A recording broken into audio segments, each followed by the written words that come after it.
Hi, everybody. Before we dive into this week's podcast, I want to take the time to recognize our Wig Out sponsors, whose contributions help provide free and accessible art education programs such as this podcast. Thank you to Raleigh Credit Union, So Bonita, Catfish Charlie's, the Corpus Christi Downtown Management District, the Law Office of Scott M. Ellison, Mr. Fancy Pants Car Wash, Phyllis and George Finley, Toby Shore, and Callie and Raja Nahuja for their generous support. Now here's the show. So today with me in the gallery, I have Josh Duttweiler. Josh is a current assistant professor at Texas State University for graphic design, and then a former professor at Texas A&M University, Corpus Christi, which is actually how I met Josh. You have a current exhibition at K-Space Contemporary right now. It's called Utopia. Sounds like a good idea. Do you want to tell us a little bit about the work you have up and what kind of inspired this body of work that you have? Yeah, thanks, Nicole, for having me. I think the work here, which is largely installation across lots of different media, I was inspired by my time here living in Corpus, trying to understand this place that was, my new home, that was very foreign to me, understanding the history here, the people here, the things that, had happened, and thinking about the ways in which collectively we can change the future. How did you come to Corpus? So I actually came to Corpus for the teaching job at TAMUCC. I was living in Boston in 2020, and the pandemic had closed the city down, and I had been freelancing as a designer, and by that point also freelancing as a professor in adjunct roles.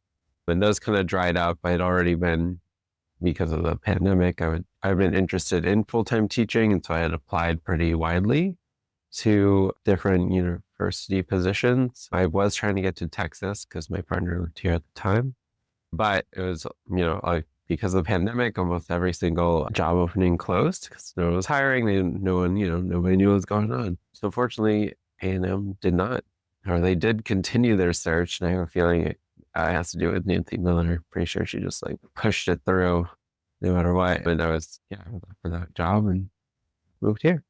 Cool. So you have your MFA is it in art or is it in specifically more like graphic design? Yeah, so I graduated from Boston University with an MFA in graphic design specifically in 2017. Do you feel how did you decide to go and study graphic design versus fine art? Yeah, that's a great question.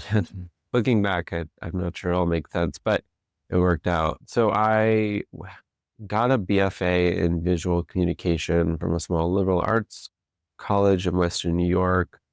I think I was, because it was a BFA, you have to do a little bit of everything, painting, drawing, digital art. And it didn't have a very strong design program, but I knew I liked being creative and communicating with people. I was always organizing events or just, making things happen. And graphic design kind of felt like the safest way to have an art career. And I wasn't particularly good at any of the other media either. So it kind of it had to be digital. I used to do photography as well, or I still do, but so it was digital media, and it was how do I make a job out of this? Let me do graphic design. And because I was always kind of doing my thing, the thought of maybe having a boss wasn't as exciting, or clients, they get in the way of design sometimes. Right. They get in their own way sometimes. Yeah, that too. And so I knew that I liked school, and I knew that graphic design was this thing that I kind of had an idea about what it was, but not a full picture, or maybe wondered it could be more than designing logos or working for clients. And so I applied to grad school actually pretty quickly, I graduated a semester early from undergrad, and then applied to grad school right away. So looking back, I don't know if I would make all the same decisions, but going so quickly, and also the design program I went to, I think absolutely expanded the idea of what design could be for me, but also maybe didn't prep me for industry at all. So I don't know, it's just kind of it worked out because I realized I liked being there, and I liked design, and I liked teaching. But if I had maybe been aware of more options, I don't know, who knows what could have happened.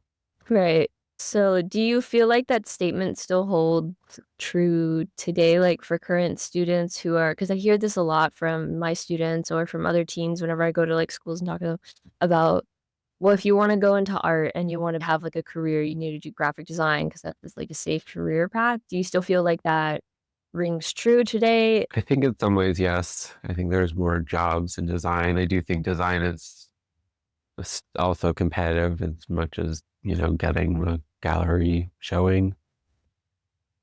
Yeah, I have lots of friends that like got fine art degrees that turned into designers at some point, and they usually end up not doing so much of their own practice. Just, it takes a lot of your time. I don't think it's the only way. I think for me, like I knew that teaching or working in a university was a way to be able to make work in a more like stable environment financially. I also have friends that have gotten really creative. You have also from undergrad, like how they kind of make their creative practice. Maybe it's traditional gallery. I had one friend from undergrad who did a ton of portrait photography, but then kind of snowballed that into opening her own studio space. And so she basically just rented it out to other photographers. And so, like it was able to support her practice while also providing opportunities for other people. Yeah, that's awesome. Could you tell us a little bit more about what all graphic design entails? Because I think for a lot of people, they think of people who are graphic designers or they hear graphic design, they're like, ah, they make doodles on the computer, they make the digital things. But as I've been working with the TMCC graphic design students on projects or things like that, I also have like learned a lot more about like what graphic design entails, like different mediums. Like I never realized people bring together different mediums or different things in that program. So could you tell us a little bit more about like what that's like? Yeah. So I tend to think graphic design at its core is about visual communication and problem solving. So that in itself, I think lends the solution to be any media. Like I, if you have a problem that needs to be solved and you think ceramics will solve it, like why not? I do think because it is problem solving, it's been connected to business practices. And then once you start getting business objectives, you have economic restrictions. And therefore, I think people use computers because they are fast and you can produce things and share them really widely. And so that's why I think designers are not solving problems with ceramics. Yeah. So typically, because you're creatively solving problems, you'll have a client or a boss or an art director in some sort of studio space or a studio, like a creative studio or advertising agency, or you'll work in-house. And yeah, usually the organization has goals, whether it's like fundraising or selling products. And your job is to help make that happen through communicating, like why this thing is worth buying, or, why fundraising is this organization's important. And the assets you make could be in print, they could be in social media, billboards, web, anywhere. Have you ever had to work with like really difficult clients Oh, for sure. or like do you have any like anything where you're like you just had to walk away from a client? I don't think I've ever walked away from a client. I don't think so. I definitely have had really tense moments. I've had clients make me cry. What? Yeah, I think this is the hard part of being a designer or like a creative person. Is like you become very attached to your idea and you have all the reasons why. And then some people don't want to hear or don't want to collaborate in that sense. They just want what they want. And they hired you to like push around pixels basically, which is kind of doesn't feel good, especially when you're attached to your work and they went, yeah, you have lessons you learn like when you're starting out, like don't be attached. Is there any advice you would give to young designers, graphic designers, or even like artists when artists are commissioned to do something like a painting? I feel like you kind of run into that same potential to have like a picky client or somebody who maybe doesn't understand your art form. Do you have any advice that you would give to people who are in that situation? Yeah. So I used to be a wedding photographer, and very often this would come up because you had like a style that I was like selling to people and making work that looked like a certain way. And every once in a while, I get feedback from people like, well, like in my pictures, I mean, we're not smiling that much or whatever. And I was like, okay, well, you saw my portfolio, like not that I mean, weddings are happy things with people smiling, but I did more like fashiony kind of formal shoots where everyone's kind of like looking cool. And so they come back later and we're like, no, the pictures were smiling. And it's like, well, like you saw the portfolio, like that's what I'm doing. So communicating that as much as possible up front. You're like, this is how it works. This is what my work looks like. This is why it looks that way. And here's what to expect when you work with me. You're working freelance, what are your business practices as far as like, do you have a contract? Do you ask people for money up front? What are things that you would maybe give advice to somebody else who's trying to freelance? Yeah, I would say like always have a contract. Always have a contract. It seems silly sometimes when you're like doing work for friends or friends of friends or family, but it's the easiest way to get burnt. It's like people just don't pay and you have no repercussions. And I've never had to like take anyone to court or something over their contract. But I think even the formality of signing the contract makes them realize that it's serious and that they have to follow through on their end. When I'm contracting design work, I provide a scope of what we're gonna do, how the process works. So like it has to be like how much time it's gonna take and like when I'm gonna need feedback from you and how like if you're really on top of it and like you communicate back with me, things will move along. If you take more time, it's gonna get slower. If it takes too long, we might have to talk about more money. I do usually require a deposit. Can range from like 25 to 50%, depending on the project as well. Just, I mean, when you're freelancing, especially, like the bills are due now, but 6 months when people finally decide to like decide that they want to end the project or they're happy or yeah. Do you feel like coming out of a university, like with your degree, like an MFA or even with like a BFA, or specifically with the program that you went to, that there is a more clear career pipeline for graphic design versus like art, maybe? Or I do think that's something that a lot of art programs miss out is like professional practice. I think it's better now than even when I went to school. Like at MUC, there's Mhm. professional development courses or like faculty are thinking about it that way. Cause yeah, like if you're even an artist, you're kind of a freelancer. You gotta convince people to buy your art or let you show or commission you. And that's all kind of marketing, running a business.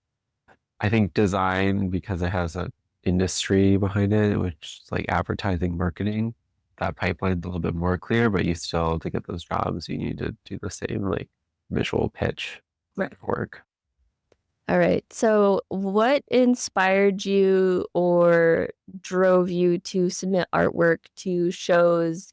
We Working at the gallery, I don't feel like we see a whole lot. I mean, we see our fair share of graphic designers who submit work to our shows, but you typically don't think of, well, the person's a graphic designer, they're having an exhibition at a gallery.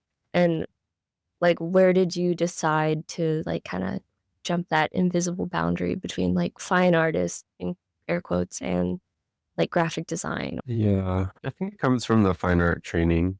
I like was always encouraged to be an artist, and I think design is just one part of that.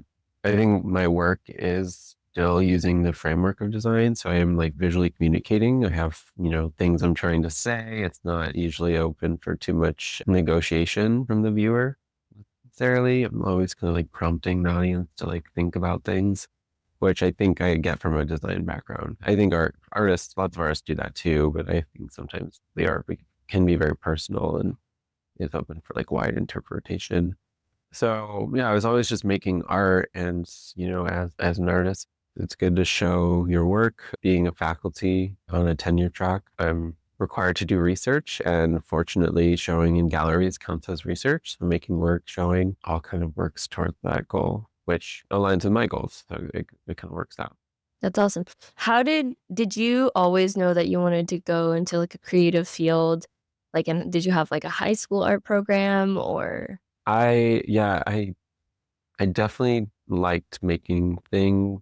I think now like my earliest graphic design was probably done on like Microsoft Publisher. And I did that to like advertise school club activities and like I would have a lot of fun just yeah, just like making flyers and stuff. I definitely took a lot of art classes in high school. At some point, I really thought I'd be gonna be a biologist, and then I got to physics, and I was like, this is too hard. I don't like math. I'm out.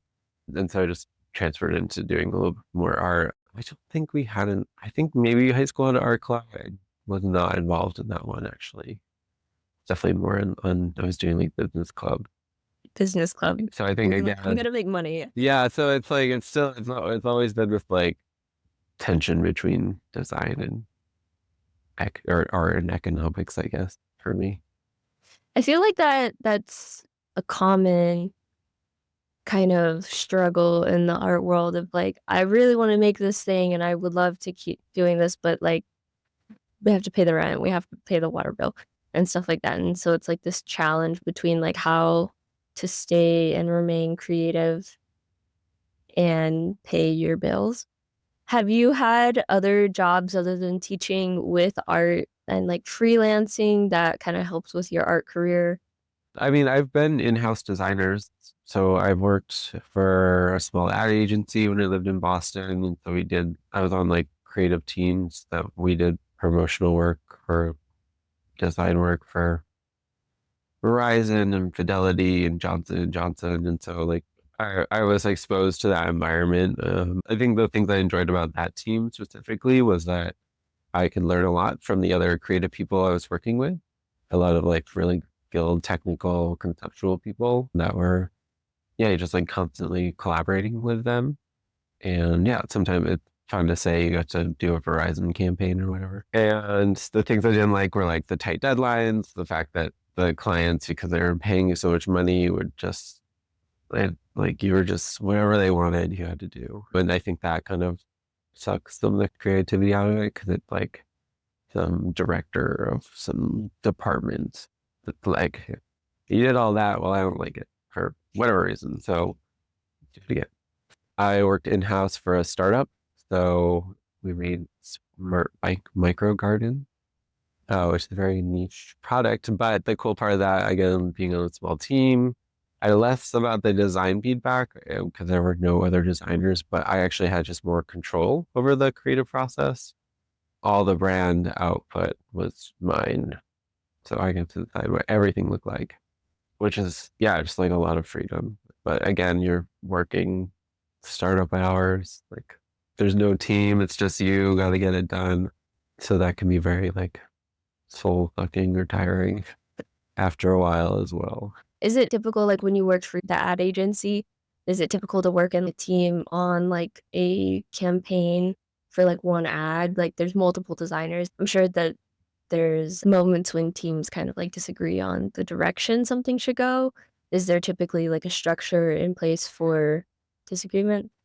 Yeah. I mean, I do think it's pretty normal to work in teams because you usually just have a lot of output. So like a campaign could include web graphics and a website and social media ads and a video and just like you need a lot of people to make all those things. And so yeah, and they're working in tandem. And yeah, there are disagreements for sure. But while I was there, I wasn't at the level that I could probably disagree too much. I was kind of lower level designer, and so I was more or less just doing what I was told. But I did watch my like art directors would talk with the account people and the clients and like bump up against each other and their ideas and the outcomes. And I, I don't think there was a process necessarily. I mean, it wasn't like other than they just had to talk it out and like ultimately make the client happy. Have you done any residencies? I have not yet. Actually, going to do my first one this summer, Oh, congrats. Where? Mexico City. Ooh, that'll be fun. You've been to Mexico City a lot, right? Yes, yeah. So that'll be fun. How long is your resident? It is 1 month. 1 month? And what do you get to work on while you're there? I get to work on whatever I want. I just have to have it done in a month so that I can exhibit it. It's the residency is called El Sur or Casa Sur. It's just a big house in the south part of the city, and there'll be like 4 or 5 other artists there working at the same time. We have a shared studio space. We all like live in a big house, and chat and I guess and make our work. It'll be interesting for me, I think, because I've seen a lot of residents come through that are sculptors or painters or, media that I don't typically overlap with or think much about. And I'm curious how being around that artist will influence me or not. And your art practice. Yeah. Are there other mediums, like we talked about during your BFA, and like most BFAs, you have to do like a variety of mediums and explore them all. But in your current body of work, a lot of your stuff is like print or paper and photos or kind of installation based. Are there other mediums that you think that you're going to explore or revisit? Or are you like, I already tried the clay, I'm done? Yeah. I think all of those, I was never very good with like super tactile things. Like making anything 3D, honestly, it's just always been very hard. So I'm not opposed. I think for me, like, because I've almost always been digital first, printmaking is something that I've just enjoyed spending more time on because it feels like a natural translation from my work. Or, I print things usually on the risograph right now because it's quick and like easy. I mean, it's not necessarily easy, but it's quick. You can make a lot of things really quickly. So I think printmaking is probably a more natural next step. All right. If there's any advice that you could give to students who are maybe like 15, 16, 17, considering going to college, getting a degree in graphic design, what would that be? Like advice on selecting a program, advice on if you want to do graphic design or that decision between graphic design versus art? Yeah. Yeah. Advice. I think it's hard going into school and having your mind made up. I feel fortunate that I kind of like knew-ish what I wanted, or at least was, I just kind of singular minded that I was just going to keep going and see where it took me. So I think, as best as you can, try to think about what you want as early as you can. Don't be afraid. I feel like the advice I always give to students is like, don't be afraid to like try new things or mess up because school is the best place for that. Like maybe not required to take a printmaking class as a designer, but you should try it because when else are you going to have that opportunity? And you might find that hopefully that influences your work now or later. Often with design or artists or any student, we're typically training them for their first job. Ideally, that's the goal, right? But I want them also to think about their second and third and fourth job.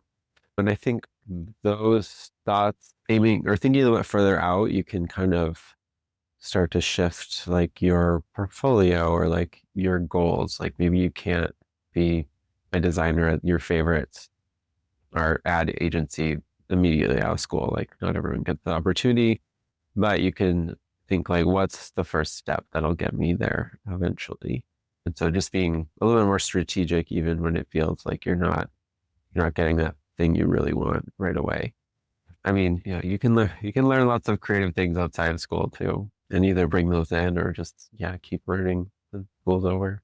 Or what about selecting a design program? Like, do you have advice for like looking at schools? Yeah, I think ideally like talk to alumni and students when possible to see what they got out of the program, what they liked, what they didn't like, see where they're working. Like, do they end up in the places that you want to be at eventually? Look at the faculty. Like, are they making work that will inspire you? Do you think you'll like them so much? You spend so much time with your peers and your faculty, and they're what makes school more than the computers or whatever lab that they have. So it's good to find a good fit that way. All right. Well, thank you so much for all of your advice and telling us a little bit about your art practice and everything. I'm so glad to have you. Yeah, thanks, Nicole.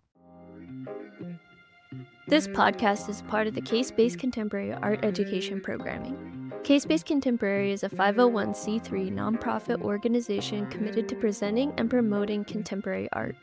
As a dynamic forum for creative exchange and experimentation, we strive to educate and raise awareness for innovative art in South Texas.